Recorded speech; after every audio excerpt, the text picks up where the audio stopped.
Reserve bank പുതിയ പണനയ പ്രഖ്യാപനത്തിൽ സ്വർണ്ണ പണയങ്ങളുടെ loan to value 85% ഉയർത്തിയതോടെ ഇനി കൂടുതൽ തുക വായ്പയായി നേടാം.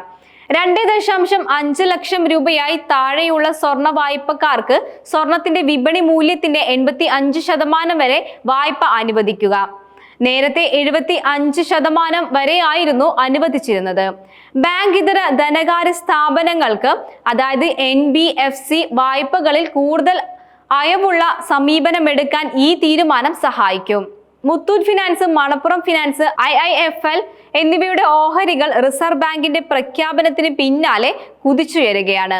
മണപ്പുറം ഫിനാൻസ് ഓഹരികൾ 5.42% ഉയർന്ന് 247.30 രൂപയിലും, മുത്തൂറ്റ് ഫിനാൻസ് ഓഹരി 7% ഉയർന്ന് 2,451 രൂപയാണ് വ്യാപാരം നടക്കുന്നത്.